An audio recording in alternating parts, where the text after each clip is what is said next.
Hey everybody, Nick Patak with Nick Patak Residential. Welcome back. We're going to be talking today about the housing market in 2022 and what are some property types that I probably would avoid buying right now. Look, prices are high, rates are high. So what is something that you should have second thoughts about buying? Slash, I probably wouldn't even recommend right now.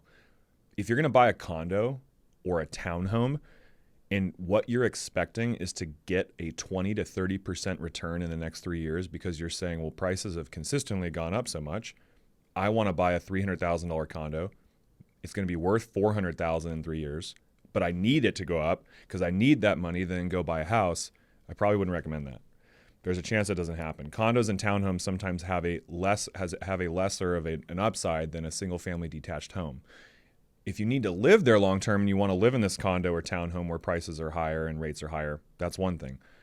I would think that it's safer if you have a plan to rent out this property long term. So, and you can cash flow wise. Rents probably still steadily go up. But if rents go down, can you keep it as a rental? We have to start thinking a little bit about downside protection, right? Because the market's been going up since 2011. It's 11 years. It's been going up a lot in the last 2 years.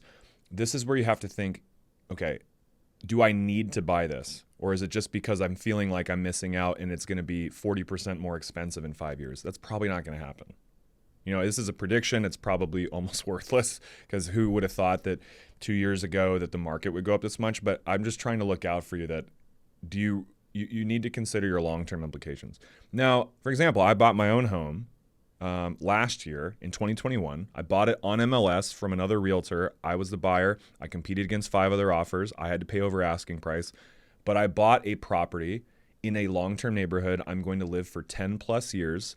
I said if my value inverts and I'm upside down, as long as I can make the mortgage payment, I need a place to live. So that's been my whole thing. I'm probably up 100,000, but on it since I bought it, but that's kind of irrelevant. I don't look at that. I don't look at my primary home, by the way, as an asset.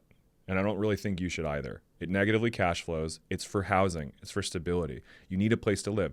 The value of a long-term home is stability, growing up in a great neighborhood that you like, you love the neighbors, and then when you sell it, ideally you make back most of the money you paid in mortgage payments and you make that back and you make a return. But it's not an asset until you sell it. An investment property that you rent out for cash flow is an investment, but your primary home's not. So you have to consider I just had a client right now. He was looking at it. He was going to do a refinance on his main house that he lives in because it's up. You know, he rents out the other 2 rooms, so he's getting some money to pay for the mortgage payment. He was going to take like 100 grand out against his main house, and then he was going to buy an investment property, a condo. But when we're running the numbers, right, and we're talking about vacancy, we're talking about expenses, because you always have to factor that in, like, he wasn't going to cash flow. He's going to be upside down 150 a month, so he's going to have to pay to keep it. And we're like, this doesn't make sense. So he's canceling that whole thing. He's not buying an investment condo for now because it just didn't make sense. On market, paying, you know, the prices and paying with the interest rates on condos are higher. Like, so there's some things that just don't make sense in this market. There's still a lot of buys that do make sense, but there are things that right now people should consider holding off on until we get some stability and see what happens the next year to 2 years. So, I think that's something to potentially consider avoiding, like buying a condo or townhome, paying 10% over asking as an investment property. The interest rates on condo properties are a lot higher right now. You're paying closer to high 4s or 5%.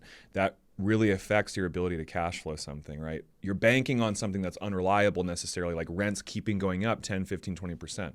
You know, I have opportunities to find properties off market as well through a lot of the relationships I have.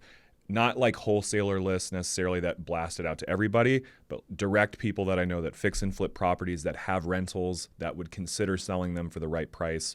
Generally homes that have pools, 3-4 bedrooms, right? Like I'm looking for one of my longtime family friends, and I almost put a deal together with an investor, and he was close to wanting to sell it, and it would have been a good cash on cash return. That's what you want to start looking for on the investment side. I think buying your long-term home in a great neighborhood where you're buying something that needs work, you're not buying the biggest house in the neighborhood, you could add on square footage. That's a solid play. It's what I did last year. That's that's, I think, how you build in long-term value and equity. Now I have to add on square footage. I got to take on this project eventually to make the most on the house. And that's going to be probably a nightmare, just like all other construction projects. Like, it is what it is, but it's going to be worth it at the end of the day to have, instead of 1,800 square feet, like 3,000 feet. I would consider doing something like that if you can. Or buy a property. If you're wanting to buy something and not add on square footage, buy the best neighborhood you can. Try not to buy the home right on a busy street, right? On 7th Avenue, on 7th Street, on Northern, because you'll always have a little bit of a discount reselling. But if you're going to buy, and let's say your hold period's for like 5 years, I would just set a conservative expectation. Like, if the market corrects and goes down and then comes back up, you might break even. Are you good with that? That might not be the worst thing in the world. At least you're getting in and you're not paying crazy rental prices. You don't know where you're going. That still might be a decent option. Or the best case takes care of itself and you buy a house and 5 years later it's worth 25% more. That really could happen. But I'd rather the upside be like, oh, that's great, that's gravy, I'm glad it went up. But I think it's better to consider not, prices and interest rates and everything don't go up forever. So let's just consider it. If you want more of like an in-depth analysis of what you should do, should I buy, rent? Should I hold tight where I'm at? Should I sell my house? Should I just maybe hold off and just live where I'm at and see how the market goes? Like, reach out, be happy to help. You can find me on Instagram at NativeAZRealtor. Like always, thanks for tuning in. It's Nick Patak Residential, and we'll talk to you in the next video. Thanks.